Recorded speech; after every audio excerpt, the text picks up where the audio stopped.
So, gonna be asleep for this lady. Hello guys, welcome back to another video. For those who doesn't know me, my name is Agatha Stock and I'm just a Latina living in Budapest, showing you the English version of me. I recently gave birth to this beautiful girl here in Budapest, and I want to talk a little bit about my experience because I know other women who are also living here in Budapest and they've been asking me questions here and also in Instagram, and I think I should talk about this because it's kind of a crazy experience to give birth in a foreign country when you don't really speak the language. So this is what this video is gonna be. I already posted the vlog of my birth story, but I really want to go into detail with some parts that were relevant of like giving birth in a foreign country. So this is my experience giving birth in a foreign country when I don't speak 100% the language. So let's have a little bit of background of the pregnancy. My pregnancy went well, thank God. I had a private insurance thanks to my work, so I followed my pregnancy with that insurance. It was medic cover. I had coverage until the week 36 of the pregnancy. I was also having checkups with the national insurance because I think it's mandatory if I'm not mistaken. There's like a nurse that it's called Vidinu. This nurse follow up very closely the pregnancy and also takes care of the child's development until they have like 5 years or 3, I'm not sure. I think 5. So you're basically gonna see the OB or Y&G, and then you're gonna have the nurse, this nurse that it's called Vidinu, and also you have the matrona. That's how you call it in Spanish. I think English would be the doula. So those 3 persons are going to be there with you on the day of the delivery. So everything with the pregnancy was good. I pretty much documented everything, like 1st, 2nd, and 3rd trimester here, and I was never really nervous about the pregnancy or even the delivery. I was actually nervous about the fact that I was going to give birth in a foreign country. I did the research about the pregnancy. I did my research about giving birth. I was doing the exercise that you're supposed to do before giving birth. Open the pelvic floor. I was doing stretches. I was doing breathing techniques. I mean, I did the entire research because I needed to be as prepared as possible. So I wasn't really afraid of the fact that I was giving birth. It was like going to the hospital to give birth. Like, are they going to speak English? Like, what if there is a complication? Like, what if they give me instructions and I don't understand? Like, that was my main fear. So if you're living in a foreign country and you're about to give birth, like, my advice to you would be like, prepare yourself at home as much as you can, like trying to find all of the information online in your own language so you can fully understand it, because once you're there you're probably not gonna understand what they say to you. So you kind of have to trust yourself, your instinct, and the information that you have. So on March 18 at 3 a.m. my water broke. I was waiting for that moment. I wanted that my water broke, but it doesn't always happen to every woman. Sometimes you get contractions and then your water breaks and the whole deal, okay? I had the feeling that she was going to come early. I don't know why. So from week 36, I was already prepared. I had the hospital bag. Everything was set. Everything was washed. So week 37, I was feeling a little bit anxious. And then week 38, I was like, oh my God, I hope I don't get to week 40 because I really want to give birth. Like, now I'm already prepared mentally, physically, everything. So I was like, I'm hoping for this to happen in this week. So my doctor is not on call every single day at the hospital, of course. So I went to my 38 checkup with my doctor and he told me like, okay, I'm gonna be on call on the hospital on March 18. So you can come on Monday to your checkup at the hospital. And I was like, okay. So I was like, if the doctor is not on call, he cannot take my delivery because it's a public hospital. I don't know why. Laws of here, I guess. So I was really hoping that she will come once the doctor is on call, because that doctor speaks English, Hungarian, and Spanish. And I was like, if the doctor is not there, I'm probably gonna have another doctor who will probably only speak Hungarian, or he can speak English, but I don't even know the guy. So I was like, okay, I really hope this happens the way I want it to happen, right? So the 18 goes by and we're having a lovely day, and the night came and I was like, okay, so it's not gonna happen today, I guess. We go to sleep and I was in bed. It was like 3 a.m. and out of the sudden I hear something like, and then everything wet, and I'm like, babe, it's time, wake up, turn on the light. So Osvaldo gets up, he turns on the light, and I get up because the bed was already soaked and I'm still dripping water. And I look down and I'm like, what do I do? What do I do? It's time. But I was excited. I wasn't nervous. I wasn't freaking out. I was like, okay, it's time. And I tell Osvaldo, like, go wake up my mom and tell her. I wasn't having any pain. I wasn't having any contractions. So I was like, okay, I'm gonna take a shower and we head out to the hospital. So I take a shower, I wear a diaper because I was still dripping, got a dress, comfy outfit, I grab all of my things and we head out to the hospital. When I arrive, of all of the entire staff that was there that night, only one nurse spoke English. So I was excited because she spoke really good English, but I knew that her shift was coming to an end. Oh, we also prepare some baskets to give to the nurses with a little note like, oh, we don't really speak much Hungarian, have us patient,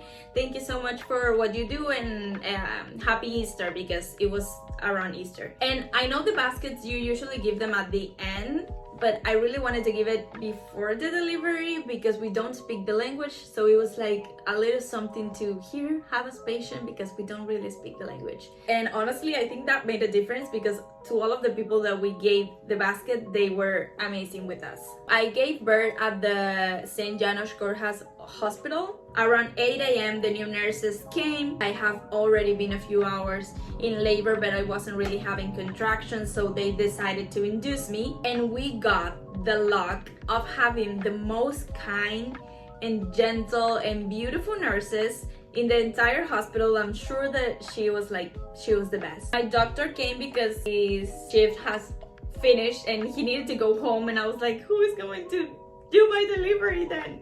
And he was like, look, this is my doula, she works with me, she's gonna take care of you, but another doctor, the OB, is going to be at your delivery because I have to go, my shift is over. So I was like, oh, okay. He was like, you are in great hands. He introduced me to the staff and I was like, okay, nice to meet you. And seriously, the most kind nurses in the entire world. They both spoke Hungarian, but they would speak to us very slow. Side note, my husband speaks and understands a little bit more than me because he works because of his work. We had a few translators by hand because we were like, okay, if we need to hire a translator, we can call this person or this person of this or this person just in case we actually needed it. So the day of the delivery, my husband ended up being the translator, and I didn't even knew that he understood Hungarian. He understood pretty much everything, and he was giving me the instructions and translating for me. I was speaking in English because when I don't know what to say, or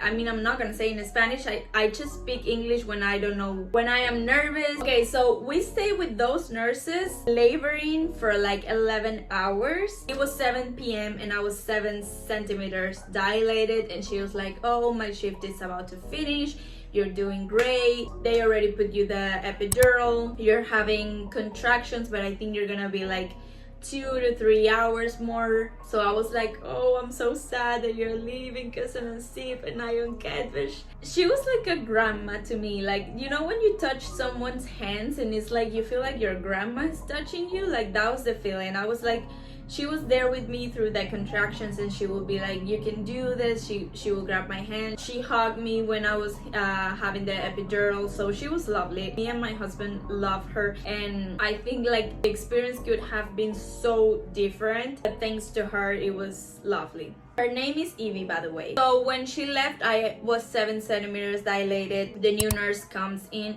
and she's like, oh, you're 7 centimeters? Oh, okay. And she left, and I was like, she will come every hour to check on me, but most of the time we were just Osvaldo and I alone in the room. And at some point I was like, I need to go to the bathroom to number 2. I was like, no, it's the baby's pressure, it's okay. I was like, I need to go to the bathroom. So they bring the thing, because I already had the epidural and I couldn't be walking.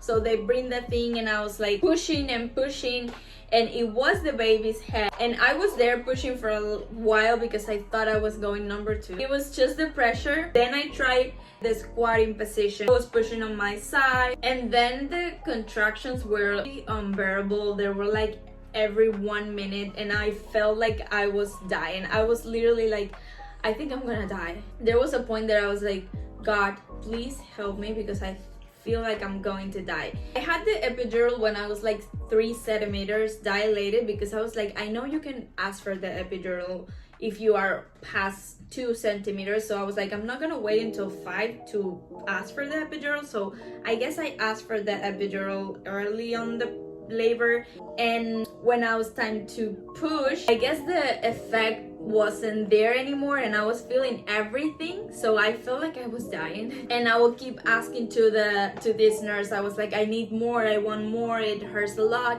And she was like, we cannot give you more epidural because you are already 7 centimeters and in 2 to 3 hours you are going to have to push and you will need to feel the contraction. And Osvaldo was there the entire time. I actually thought that he was going to deliver the baby because it was just the 2 of us in the room, and the nurse would come like in and out just to check, and she will leave, and I was like, what? Is this normal? I don't know. I was scared. So at some point I told Osvaldo, like, I can feel the baby's head. Like, this baby is coming out now. Call the nurse. So the nurse comes and she was like, oh, let's see. She checks and it's like, oh, yo, Egan, baby's coming. Okay, so they prep me and I'm like, I told you like 20 minutes ago that I could feel the head. And she was like, no, it's okay, it's normal. You still have like an hour or 2. I guess since I was 7 centimeters, she thought that we have a little bit more time, and I don't even know how I went from 7 to 10 in like that short period,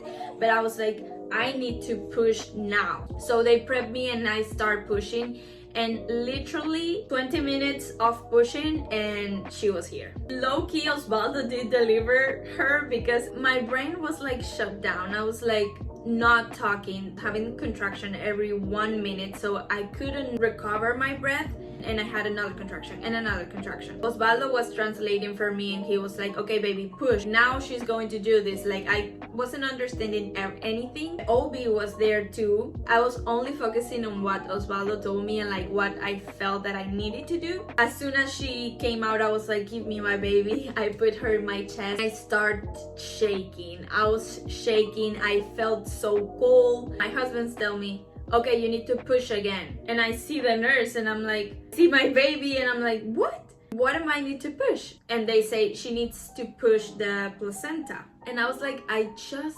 push for 20 minutes. I feel like I might pass out at any moment. I have my baby here and that's the only thing like giving me a little bit of the strain. So what do I need to push? Like, what do you mean? So she's like, yes, we need to take the placenta and clean everything and make sure that there is no track of placenta inside of you. By this moment, of course, I spent a good amount of time with my baby in my chest before they do this. Like, it wasn't right away, which I really appreciate because I had a moment to see her, connect with her, rest and breathe properly. And then they say to me like, push, and I was like, what? I thought we were done. I start pushing. I have Oli in my chest and I was like this.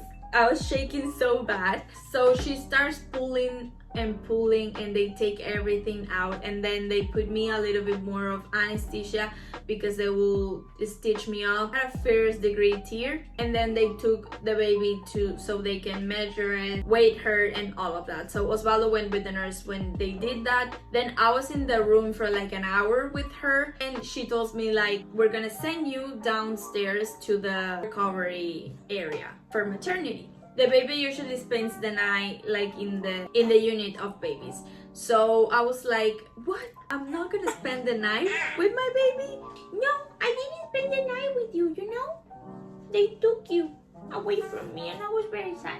Oh, also, they say to me, your husband cannot spend the night because we don't have a family room since COVID. So we only have like the mothers. And there are shared rooms and single rooms, but we recommend mothers to stay in the shared room because if you need to go to the bathroom since you are alone or something, you need someone to watch over your baby for a little bit. So I was like, what? I need to share a room with someone else? Like, I'm pretty much in pain. I can't even get up.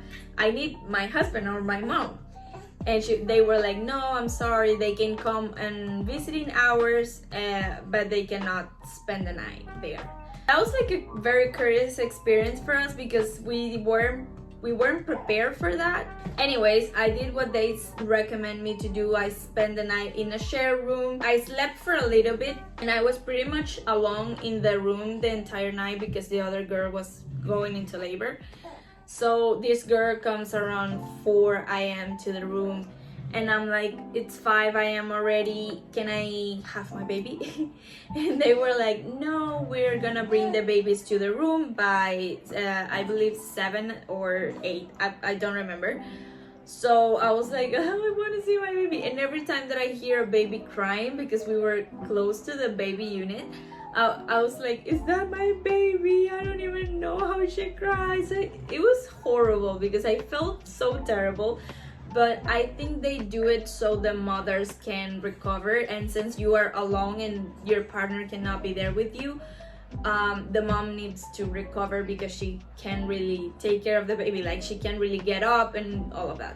So the room wasn't that bad actually. I filmed a couple of clips that day. So I am staying in a shared room because that's like the protocol here. You're not allowed to stay. They don't have like family rooms after COVID, so you have to share a room with another mom, and the dad cannot stay, so I am basically alone in the night with the baby. But I'm gonna give you a quick room tour. So the rooms are not that bad. That is my side over there, and here's the other girl's side, and then we have a little table, a little closet over there, and then here we have like a station to wash your hands, see your face. We have a microwave, the fridge, and then here is the bathroom, which is not bad either. It's just like a regular bathroom. So we can say that the birthing experience wasn't that bad. I think we were lucky. My roomie in the room actually was great too. She was young like me, she just had a baby boy. And when I didn't understood anything, she will tell me because she will speak a little bit of English. We have to spend like 3 nights there in observation and then they discharge us. Okay, had to do a little break because baby girl was getting fussy. So let's go to the postpartum experience. So as soon as I gave birth, my belly got flat and it was so weird because I went from having a huge belly to be like this, and I was like, this is so crazy. I was like, oh, I can see my JJ. The first days I didn't feel like much change. I actually felt good. When I came out of the hospital and I came here to the house, my mom and Osvaldo cleaned the entire house, but I feel like it wasn't clean enough. So of course, I started cleaning and I was laying down, I was cleaning under the bed, and I was like, I can get my stitches out, so I need to calm down. I would say for me, the biggest struggle was breastfeeding. I have implants in my breast, so I was really concerned about the entire breastfeeding situation. The milk takes 3 days to calm down, so those first 3 days I was very stressed. When we were at the hospital, I would get Ollie on my chest and nothing would come out, and she was very hungry by the second day. So I was like, I need formula because my baby won't stop crying and she's really hungry, and I have put her in my chest and nothing will come down. My nipples were bleeding, they were dry, it hurt so bad. The first days of breastfeeding were tough, and since not much milk will come, she was obviously getting hungry, so we decided to give her a bottle the first few days, because having to see your baby crying because he's hungry, not doing anything is the worst thing in the world. So it doesn't matter how your baby is feeding, the important thing is that he's feeding and he's not hungry. That's the most important thing. So the first days we did a bottle, and I still do a bottle once in a while, but most of the time she's eating only my milk. And I was in pain like the first 2 weeks, but after those 2 weeks I was actually really good, and the bleeding stopped around the second week as well. So I would say that my recovery was very, very fast. It hurts to pee probably like the first month, but then you get over it and you start to feel more normal down there. Everything will fall into his place at the right moment. So just be patient. My body has changed a lot since I gave birth until now. 2 days postpartum. The body is literally so crazy. I am like so shocked. I will say that I kind of bounced back to my body pre-pregnancy. Although the skin, you gotta take care of the skin, girl. Drink a lot of water. Do some massage if you can. Every time that I put oils in my body, I try to massage my abdomen, my arms, my legs. The best thing you can do is try to stay calm. If you want to do something that you feel is right and that you feel is gonna bring you joy without hurting your baby, of course, then do it. So that was my experience and those are my advice, and I hope it can help you. Literally every woman, every baby, and everybody is different, so don't stress and don't compare yourself. Baby blues is real and postpartum depression is real, and postpartum and pregnancy can be really hard for some women, but can also be really good and a positive experience for some others. So if you are watching and you are pregnant or you are going through postpartum, I wish you the best. I really hope you have a positive experience, and if you're not, then my heart is with you. And I hope this video was useful for some, and I'll see you in the next video. Bye bye.